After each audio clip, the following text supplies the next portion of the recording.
আচ্ছা, তোমাদের সময় কিন্তু এবার শেষ হয়ে গেল, আর কেউ লিখবে না কিচ্ছু। তোমাদের ক্লাস টেস্ট এখানেই শেষ হলো। আচ্ছা, কি একজন তোমাদের এই খাতাগুলো তুলে আমাকে স্টাফ রুমে দিয়ে এসো তো। কি একজন দায়িত্ব নাও, রোল নাম্বার ওয়াইজ খাতাগুলো ভালো করে সাজিয়ে আমাকে দিয়ে আসবে, কেমন?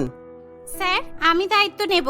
আমি সবার খাতাগুলো তুলে আপনাকে স্টাফ রুমে দিয়ে আসছি, আপনি যান স্যার। এই প্রিয়াঙ্কা, তুই চুপ করে বস। খাতাগুলো আমি নিয়ে যাব, কারণ এই ক্লাসের সবচেয়ে সুন্দরী মেয়ে আমি, আর স্যার দেখতে এত হ্যান্ডসাম। সুতরাং স্যারের সঙ্গে আমি খাতাগুলো নিয়ে যাব। স্যার, আমি ঠিক বললাম তো? বলুন, আপনার কি মনে হয় এই ক্লাসের সবচেয়ে সুন্দরী কে বলুন তো? আমি তো। তুই সুন্দরী তাতে কি হয়েছে? সুন্দরীর সঙ্গে খাতা নিয়ে যাওয়ার তো কোনো সম্পর্ক নেই। স্যার একটা কাজ দিয়েছে, আর সবার আগে উঠে দাঁড়িয়ে আমিই বলেছি, তাই স্যারের সঙ্গে খাতাগুলো আমিই নিয়ে যাব। তুই উঠে দাঁড়ালে কি হবে? দেখ, আমি অলরেডি 10 জনের খাতা তুলে ফেলেছি। শুধু মুখে বললেই তো হয় না, কাজ করে দেখাতে হয়। কি স্যার, আমি ঠিক বললাম তো? এই, তোমরা ঝগড়া করো না। আচ্ছা মনিকা, তুমি যখন অলরেডি 10টা খাতা তুলে ফেলেছো, তখন তুমি কাজটা করো, আর তাড়াতাড়ি করো, কারণ তোমাদের পরের ক্লাস কিন্তু শুরু হয়ে যাবে। এখন হয়তো ম্যাডাম চলে আসবেন, তখন কিন্তু খাতাগুলো আমাকে দিয়ে আসতে পারবে না। আর আমার আজকে একটা পিরিয়ড ফাঁকা আছে, ওই ফাঁকা সময় তোমাদের খাতাগুলো আমি দেখে নেব। নাও নাও, খাতাগুলো তোলো মনিকা, আমি ওয়েট করছি। মোহন স্যারের কথা শুনে মনিকা প্রচন্ড পরিমাণে খুশি হয়। কি হলো প্রিয়াঙ্কা, দেখলি তো? আমি তোকে বলেছি না, এই ক্লাসের সবচেয়ে সুন্দরী আমি, আর সেই জন্য স্যার আমাকেই বেশি পাত্তা দিল।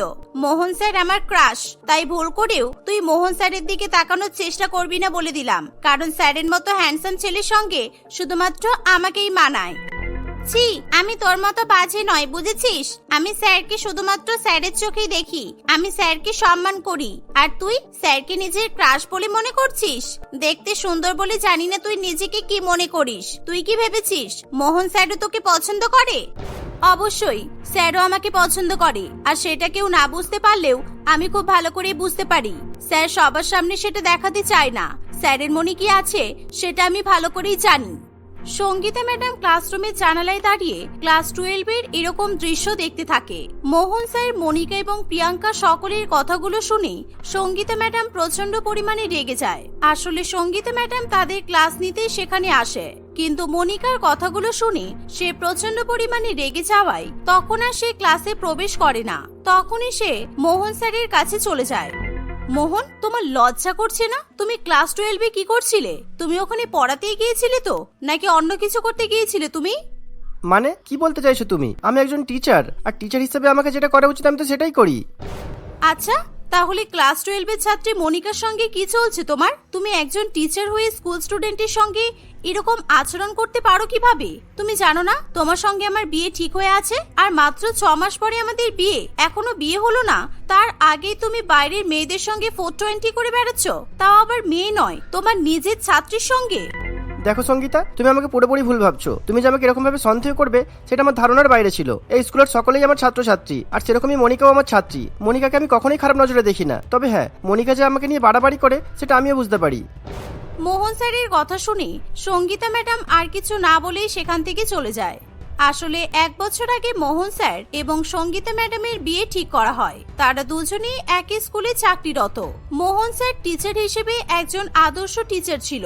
সে সবসময় স্কুলের প্রতি এবং ছাত্রছাত্রীদের প্রতি তার দায়িত্ব কর্তব্য খুবই ভালো মতো পালন করত। কিন্তু ক্লাস 12 এর ছাত্রী মনিকা মনে মনে মোহন স্যারকে পছন্দ করে, কারণ মোহন স্যার দেখতে খুবই হ্যান্ডসাম ছিল। আর সেই সাথে মোহন স্যার অবিবাহিত হওয়ায় মনিকা মনে মনে মোহন স্যারকে বিয়ে করার স্বপ্ন দেখতে থাকে। তাই সে সবসময় মোহন স্যারের সঙ্গে ইয়ার্কি মজা করারও চেষ্টা করে। আর এই ব্যাপারটাই আজকে সঙ্গীতা ম্যাডামের চোখে পড়ে যাওয়ায় সে মোহন স্যারকে মনে মনে খারাপ বলে মনে করে। ওই মনিকা আর মোহনের উপর আমাকে খুব ভালো মতোই নজর রাখতে হবে। মাত্র 6 মাস পর মোহনের সঙ্গে আমার বিয়ে।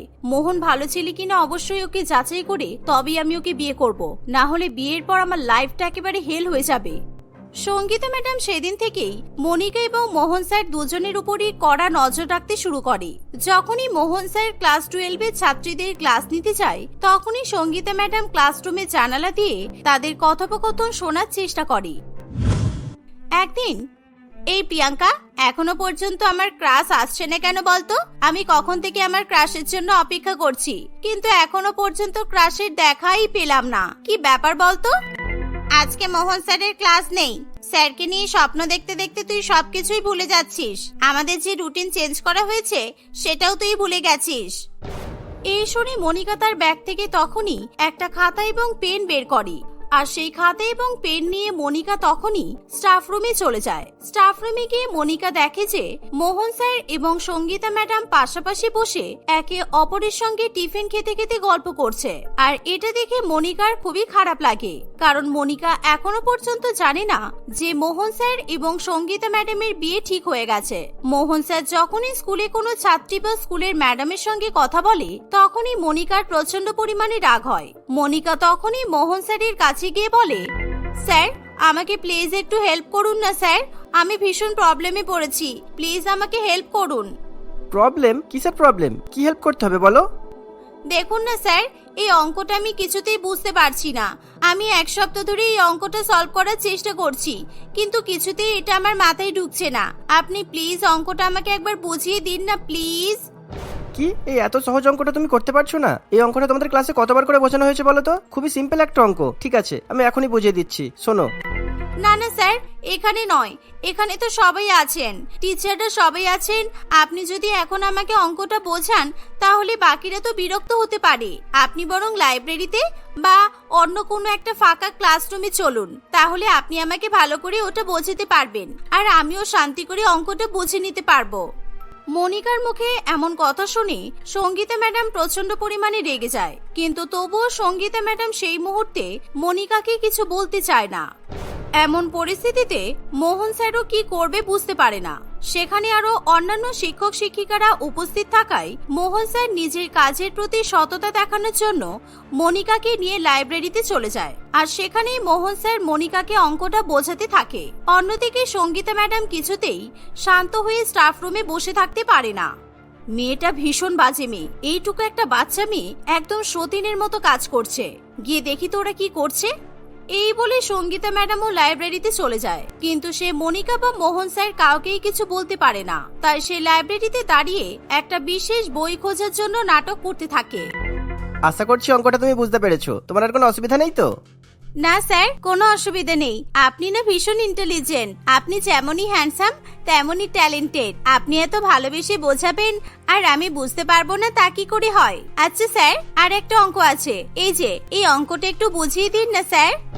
মনিকার কথা শুনে সঙ্গীতা ম্যাডাম আরো বেশি রেগে যায়।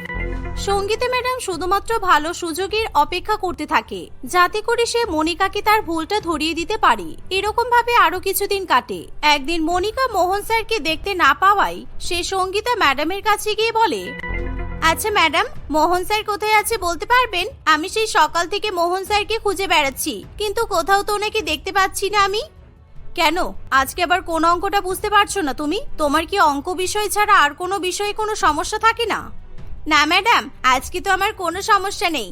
আসলে আমি ফেসবুকে দেখেছি আজকে মোহন স্যারের জন্মদিন, আর সেই জন্য আমি মোহন স্যারের জন্মদিন উপলক্ষে কিছু প্ল্যানিং করেছি।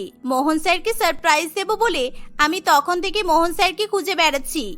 স্কুলে পড়াশোনা করতে আসো নাকি এসব করতে আসো? কোথায়? কিছুদিন আগে তো আমারও জন্মদিন ছিল, আমার জন্মদিনে তো তুমি কোনো প্ল্যান করনি, আমাকে তো উইশও করনি। তুমি তো আমারও ফেসবুক ফ্রেন্ড লিস্টে আছো। আচ্ছা যাক, বাদ দাও। আজকে মোহন স্যারের জন্মদিন, সেই জন্য মোহন স্যার ছুটি নিয়েছেন। মোহন স্যার আজকে বাড়িতেই আছেন। বাড়িতেই আছেন? বাহ, তাহলে তো খুবই ভালো হলো। আজকে আমি মোহন স্যারের বাড়িতে গিয়ে স্যারকে সারপ্রাইজ দেব। আমি স্যারকে আলাদা করে ভালোভাবে উইশ করতে পারবো। আর শুনুন ম্যাডাম, সব টিচাররা একরকম হয় না। মোহন স্যার আমার ফেভারিট টিচার। মনিকার কথা শুনে সঙ্গীতা ম্যাডামের প্রচন্ড রাগ হয়।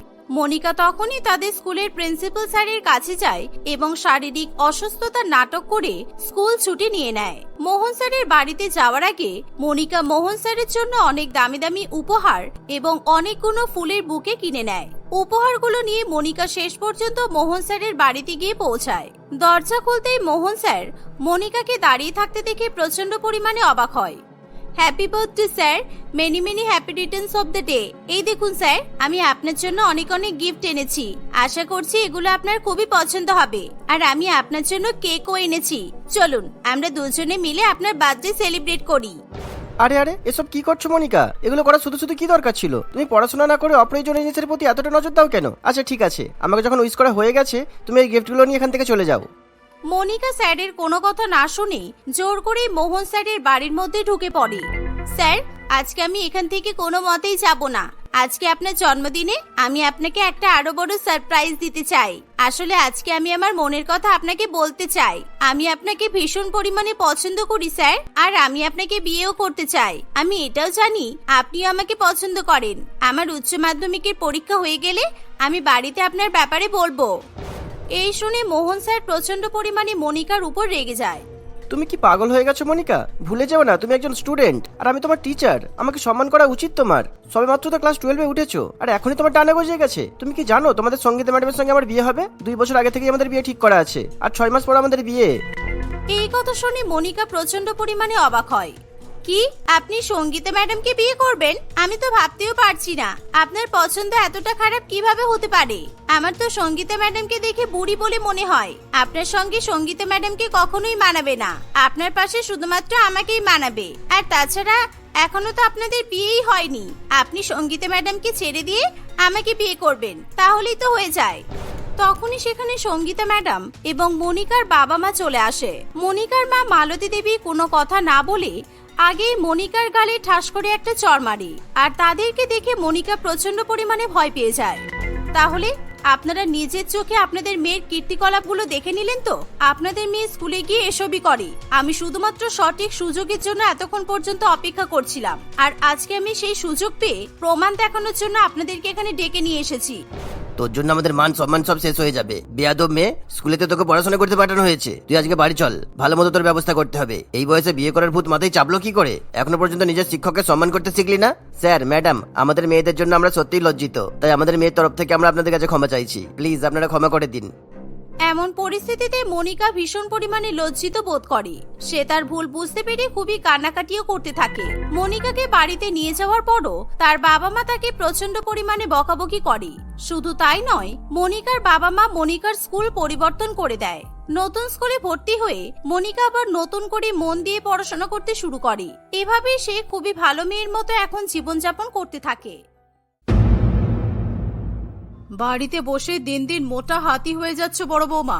নিজের ওজনের কোনো খেয়াল আছে? এমন মোটা হয়েছো যে আমাকে এখনো নাতি নাতনির সুখ দিতে পারছো না। তার উপর সারা দিন বাড়িতে বসে থাকো, আর আমার ছেলের টাকায় এবেলা ওবেলা চিবিয়ে চিবিয়ে খাবার গেল। আপনি এরকম করে কেন কথা বলছেন? আমি জানি আমি মোটা, তাই বলে আমাকে প্রত্যেকদিন কথা শোনানোর কিছু নেই। আর আমি সারাদিন সংসারে কাজ করি বলে বাইরে কোনো কাজ করতে পারি না। কিন্তু আপনি যদি বলেন যে আপনার ছেলের টাকা ধ্বংস না করতে, তাহলে আমি আর আপনার ছেলের টাকাই খাবো না। আমার ছেলের টাকায় না খেলে তুমি কার টাকায় খাবে শুনি? তোমার বাবা মা নাকি তোমাকে বিয়ের আগে অনেক লেখাপড়া শিখিয়েছে, তাই কালকে থেকে তুমিও বাইরে যাও। তোমার পড়ালেখা ভাঙিয়ে সংসারে রোজগার করে নিয়ে এসো, যাও। কারণ তোমার এই মোটা মুখ আমি বাড়িতে নিজের চোখের সামনে আর সহ্য করতে পারছি না। শাশুড়ি মায়ের এমন অপমান শুনে প্রিয়া কাঁদতে কাঁদতে ঘরে চলে যায়। প্রিয়া বরাবরই একটু নাদুস নুদুস প্রকৃতির ছিল, কিন্তু বিয়ের পর সে আরো যেন ভীষণ পরিমাণে মোটা হয়ে যায়। এরকম মোটা হওয়ার কারণে তার সন্তান হতেও সমস্যা হয়, আর সেই জন্য তার শাশুড়ি মা সবসময় তাকে খারাপ খারাপ কথা শোনায়। কিন্তু এবার প্রিয়া তার সহ্য ক্ষমতা হারিয়েছে, তাই সে আর সারাদিন বাড়িতে থেকে অপমান সহ্য করতে পারে না। তাই সে যে বিষয়ে পারদর্শী সেই বিষয়ে কাজ খুঁজতে বেরিয়ে পড়ে। অর্থাৎ তার জীবনে বরাবরই স্কুলে শিক্ষিকা হওয়ার স্বপ্ন ছিল, আর সেই কারণেই প্রিয়া মডার্ন হাই স্কুলে গিয়ে ইন্টারভিউ দেয়। সবই তো বুঝতে পারছি ম্যাডাম, কিন্তু আপনাকে আমরা টিচার হিসেবে রাখতে পারবো না, কারণ আপনি অনেকটাই মোটা। আর আমাদের এরকম প্রাইভেট ইংলিশ মিডিয়াম স্কুল এরকম একটা মোটা টিচার কখনোই মানায় না। সমস্ত ছাত্রছাত্রীদের মনে একটা খারাপ প্রভাব পড়বে। একটু গ্ল্যামারের বিষয়টাও মাথায় রাখতে হবে, এই আর কি। এ আবার কেমন কথা স্যার? আমি বাচ্চাদেরকে পড়াবো, সেখানে গ্ল্যামার কোথা থেকে আসছে? কারণ আমার শিক্ষকতাই হলো আমার পরিচয়। সুতরাং আমি মোটা হই বা রোগা হই তার সঙ্গে তো পড়ানোর কোনো সম্পর্ক নেই। না না, আমি সে কথা বলছি না। মানে আপনার মতো এত মোটা খারাপ দেখতে শিক্ষিকা যদি ক্লাসের টিচার হয়, তাহলে বাচ্চাদের ক্লাস করতে মন বসবে না। এসব অহেতুক কথাবার্তা শুনি প্রিয়া কি করবে কিছুই বুঝে উঠতে পারে না। কিন্তু তার স্কুলে শিক্ষকতার কাজটা ভীষণ পরিমাণে দরকার ছিল, তাই সে প্রিন্সিপাল স্যারের কাছে অনুনয় বিনয় করতে শুরু করে।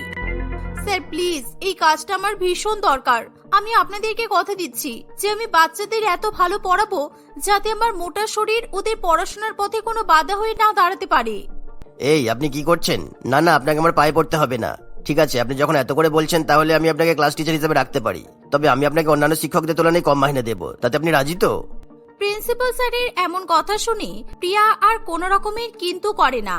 সে কম মাহিনাতেই শিক্ষকতা করতে রাজি হয়ে যায়। এই মোটকি মহিলার ট্যালেন্ট আছে, সুতরাং কম মাইনেতে ক্লাস 7 এর জীবন বিজ্ঞান বিষয়ের টিচার বানিয়ে দেব। ফলে আমি আরো বেশি বেশি টাকা ইনকাম করতে পারবো, আর একে 1 টাকাও বেশি দিতে হবে না।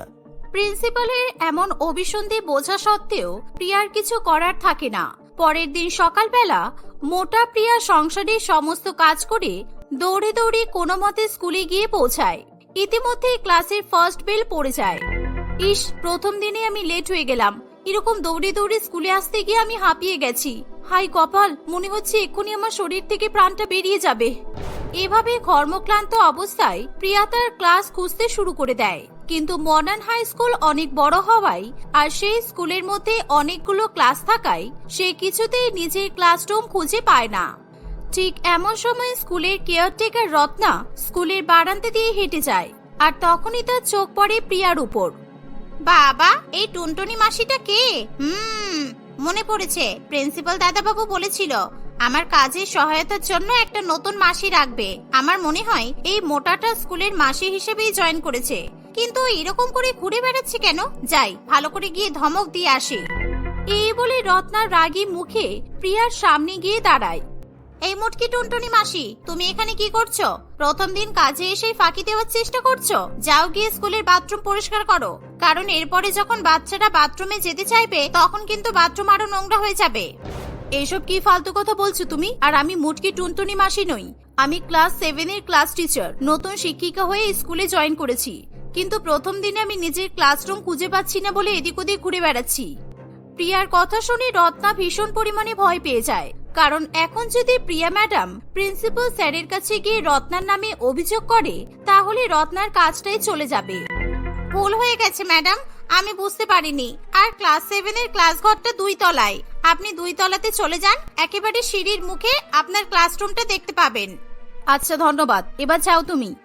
এই বলে প্রিয়া তাড়াহুড়ো করে লিফট খুঁজে না পেলে সিঁড়ি দিয়েই 2 তলায় উঠে পড়ে। কিন্তু 2 তলাতে উঠে যাওয়ার পরও সে সপ্তম শ্রেণীর ক্লাসরুম খুঁজে পায় না। তাই সে বুঝতে পারে রত্না আবার তার সঙ্গে মজা করেছে। লিফট খারাপ থাকায় প্রিয়া কোনো মতে ক্লাসরুম খুঁজতে খুঁজতে 5 তলায় উঠে পড়ে এবং সে সেখানে সপ্তম শ্রেণী দেখতে পায়। এই দেখে প্রিয়া হাঁপ ছেড়ে বাঁচে। সে তাড়াতাড়ি করে নিজের ক্লাসরুমে ঢুকে পড়ে। গুড মর্নিং স্টুডেন্টস, আমার নাম প্রিয়া, আর আজকে থেকে আমি তোমাদের লাইফ সায়েন্স ক্লাসের টিচার। আমি আজকেই তোমাদের শিক্ষিকা হিসেবে এই মডার্ন হাই স্কুলে জয়েন করেছি। প্রিয়া এসব কথা বলতে না বলতেই সকল ছাত্রছাত্রীরা তার উপর ভীষণ পরিমাণে হেসে ওঠে। প্রিয়া বুঝতে পারে যে তার ছাত্রছাত্রীরা তার মোটা ফিগার দেখে হাসাহাসি করছে। এর ফলে প্রিয়ার ভীষণ পরিমাণে খারাপ লাগে। ঠিকই আছে ম্যাডাম, আপনাকে সত্যি লাইফ সায়েন্স ক্লাসের টিচার হিসেবে দারুণ মানাবে, কেননা আপনি যেভাবে হাতির মতো দৌড়ে দৌড়ে ক্লাসে ঢুকে এলেন একেবারে পারফেক্ট। বিকাশ, তুই আমাদের নতুন ম্যাডামকে কেন এভাবে হাতি বলছিস? উনি শুধু হাতি নন, উনি হলেন মোটা হাতি। আচ্ছা ম্যাডাম, আমাদের স্কুলের লিফট তো খারাপ হয়ে গেছে, তাই আমাদের ক্লাসরুম খুঁজতে আপনার কোনো অসুবিধা হয়নি তো? আরে বুঝতে পারছিস না, এই মোটা হাতি ম্যাডামের সমস্যা হয়েছে বলেই তো ক্লাসে আসতে একটু দেরি হলো। আমাদের মনে হয় এই মোটা হাতিটা সিঁড়ি থেকে উঠতে উঠতে এরকম হাঁপিয়ে গেছে। আর ম্যাডাম, সিঁড়িতে উঠতে গিয়ে আপনার 10 কেজি ওজন কমে যায়নি তো? আরে মুটকির ওজন কমবে না, কিন্তু আমার চিন্তা হচ্ছে আমাদের স্কুলের সিঁড়ির জন্য। এই মোটা ম্যাডাম যখন দৌড়ে দৌড়ে সিঁড়ি থেকে উপরে উঠেছিল তখন সিঁড়িগুলো আবার ভেঙে যায়নি তো? চুপ করো তোমরা, অনেক কথা বলেছো, আর একটা কথাও আমি শুনতে চাই না। আজকে আমি তোমাদের অ্যাডাপ্টেশন ইন অ্যানিমালস পড়াবো, তাই পড়াশোনার উপর মনোযোগ দাও। প্রিয়া ম্যাডামের বকা শোনার পরও ছাত্রছাত্রীরা কিছুতেই হাসি থামাতে চায় না। তারা কাগজের বল পাকিয়ে পাকিয়ে প্রিয়া ম্যাডামের দিকে ছুটতে থাকে। প্রিয়া ম্যাডাম একেবারে অতিষ্ঠ হয়ে চেয়ারের উপর বসে পড়ে। বাড়িতে শাশুড়ি মায়ের মুখ শোনা থেকে বাঁচার জন্য এই স্কুলে জয়েন করলাম, আর এখানে বাচ্চা বাচ্চা ছেলে মেয়েদের কাছে আমি মোটা বলে আমাকে কথা শুনতে হচ্ছে আর অপমানিত হতে হচ্ছে। আমার আর এসব ভালো লাগে না। আমার মনে হয় মোটা মহিলাদের পৃথিবীতে বেঁচে থাকার কোনো অধিকারই নেই। ঠিক এমন সময় বিকাশ এবং রিমঝিম তার কাছে এসে বলে, আমাদের কথাই খারাপ লেগেছে ম্যাডাম? আমি আর রিমঝিম আপনার সাথে একটু মজা করছিলাম তো। এই নিন ম্যাডাম, আপনার জন্য একটা গিফট আছে, যাতে আপনার মন ভালো হয়ে যায়। বিকাশ এবং রিমঝিমের কথা শুনে প্রিয়া ম্যাডামের মনটা একটু ভালো হয়, আর সেই মুহূর্তে প্রিয়া ম্যাডাম বিকাশের হাত থেকে একটি কাগজের টুকরো নিয়ে নেয় এর মধ্যে কি আছে? তোমরা দুজনে মিলে আমার জন্য কিছু ড্রয়িং করেছো? একবার কাগজটা খুলে দেখুন ম্যাডাম, তাহলে আপনি বুঝতে পারবেন এতে কি আছে। আমরা আপনার জন্য রং পেন্সিল দিয়ে সরি লিখে নিয়ে এসেছি। সত্যি আমাদের আপনাকে মোটা বলে খেপানো একদম উচিত হয়নি। বিকাশ এবং রিমঝিমের এরকম ভালো ভালো কথাবার্তা একেবারে প্রিয়ার মন পর্যন্ত গিয়ে পৌঁছায়। সুতরাং সে গদগদ হয়ে কাগজটা খুলে দেখে। সেই কাগজের মধ্যে একটা মোটা হাতে আঁকা ছিল, আর তার নিচে লেখা ছিল মোটকা টুনটুনি প্রিয়া ম্যাডাম। এরকম হাতি আঁকা এবং লেখা দেখে প্রিয়া ম্যাডামের চোখে জল চলে আসে। কিন্তু প্রিয়াকে কাঁদতে দেখে ছাত্রছাত্রীরা ভীষণ পরিমাণে মজা পায়। মুটকি হাতি কেঁদেছে, মুটকি হাতি কেঁদেছে। কাল থেকে যেন আমাদের ক্লাস 7-এ আপনাকে আর না দেখি, কারণ আমরা এরকম মোটা ম্যাডামের কাছে কিছুতেই জীবন বিজ্ঞান পড়বো না। এই সবাই চল, আমাদের ক্লাস শেষ হয়ে গেছে। এই বলে সকল ছাত্রছাত্রীরা ক্লাস থেকে দৌড়ে বেরিয়ে যায়। সেদিন আর প্রিয়া বাচ্চাদেরকে কোনো বিষয়ই পড়াতে পারে না, কিন্তু সে পরিস্থিতির কাছে হার মানে না। পরের দিন সে আবার মডার্ন হাই স্কুলে চলে যায়। দ্বিতীয় দিনে সে নির্দিষ্ট সময়ের আগে স্কুলে এসে পৌঁছায়। তাই সে সবার প্রথমে স্টাফ রুমের দিকে যায়। সেখানে খুবই সুন্দরী সুন্দরী রোগা শিক্ষিকারা বসে থাকে। প্রিয়া ম্যাডামকে দেখে তারাও হাসাহাসি করতে শুরু করে। ওই দেখো, এই মুটকিটা মনে হয় ক্লাস 7-এর ক্লাস টিচার হিসেবে জয়েন করেছে। ইশকে বিচ্ছিরি মোটা, আমাদের এত ভালো গ্ল্যামারের স্কুলে এরকম মোটা টিচার একদম মানায় না। এরকম ঋণাত্মক কথাবার্তা প্রিয়ার কানে গিয়ে পৌঁছায়, কিন্তু তবুও সে কোনো প্রতিবাদ না করে দাঁড়িয়ে থাকে। আর প্রিয়া যখন চেয়ারের উপর বসতে যাবে, তখন রবি ম্যাডাম ইচ্ছা করে চেয়ারটা সরিয়ে দেয়। এর ফলে মুটকি প্রিয়া ধপ করে মাটিতে পড়ে যায়। ওরে বাবা গো, আমার কোমরটা ভেঙে গেল। উফ বাবা, তুমি তো দেখছি নিজের ওজনের ভারে নিজেই পড়ে যাচ্ছ। কি অবস্থা? আচ্ছা, তোমার ওজন কত হবে? আমার আন্দাজ মোটামুটি 500 কেজি তো হবে। আমার ওজন 500 কেজি হোক কিংবা 1000 কেজি, তাতে আপনাদের কি?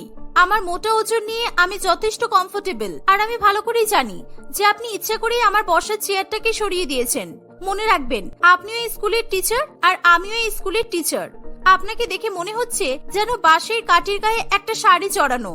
সুতরাং আপনি আগে নিজের শরীরের দিকে খেয়াল করুন, তারপর আমার ওজন নিয়ে চর্চা করতে বসবেন। প্রিয়ার এমন দীপ্ত কণ্ঠে প্রতিবাদ শুনে রুবি ম্যাডাম একেবারে চুপ করে যায়। প্রিয়া তখনই স্টাফ রুম থেকে বেরিয়ে ক্লাসের উদ্দেশ্যে রওনা দেয়। কিন্তু সেদিন ক্লাসে আর কোনো ছেলে মেয়ে থাকে না। এভাবে দেখতে দেখতে কিছুদিন কাটে। প্রিয়ার ক্লাসে কখনোই কোনো ছাত্রছাত্রী এসে বসতে চায় না। এভাবে দেখতে দেখতে কিছুদিন কাটে। একদিন বিকাশ, এই মুটকি প্রিয়া ম্যাডামটা খুব টেরা। দেখছে ক্লাসে কোনো ছাত্রছাত্রী হচ্ছে না, তবুও প্রত্যেকদিন ক্লাসে আসছে। তোকে কোনো একটা ব্যবস্থা করতেই হবে, যাতে এই ম্যাডাম আর জীবনে আমাদের ক্লাসে আসতে না পারে। তুই এত চিন্তা করিস না, আমার মাথায় একটা দারুণ প্ল্যান আছে। আজকে ওই মুটকি প্রিয়া ম্যাডাম ক্লাস করতে আসুক, আমি ওকে মজা দেখাচ্ছি। এই বলে বিকাশ 5তলা সিঁড়িতে লুকিয়ে থাকে, আর তাকে দেখে রিমঝিম সিঁড়ির পেছনে লুকিয়ে পড়ে। মুটকি প্রিয়া ম্যাডাম যখন হাঁপাতে হাঁপাতে ক্লাস করানোর জন্য 5তলাতে ওঠে, তখন ইচ্ছা করে বিকাশ ভয় দেখাতে ধাপ্পা বলে প্রিয়া ম্যাডামকে ভয় দেখিয়ে দেয়। ধাপ্পা, মুটকি ভূত ধাপ্পা।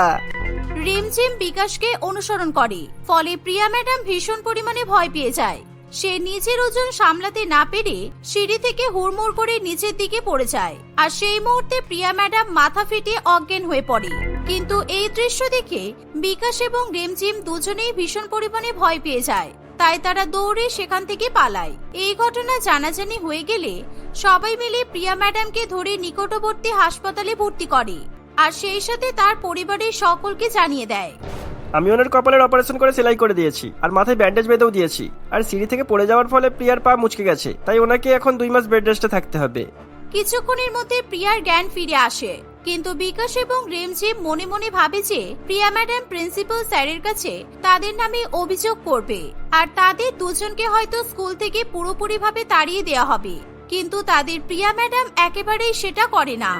তোমরা ভয় পেও না বিকাশ আর রিমঝিম, আমি তোমাদের নামে অভিযোগ করব না, কিন্তু তোমরা আমার জীবনের অনেক বড় ক্ষতি করেছো। তোমরা এখন অনেক ছোট, তোমাদের নিজেকে যে করেই হোক শুধরে নিতে হবে। কারণ কখনো কোনো মানুষকে তাদের চেহারার উপর ভিত্তি করে অপমান করা উচিত নয়। যদি পরবর্তীকালে তোমরা এরকম করো, তাহলে তোমাদেরই ক্ষতি হবে।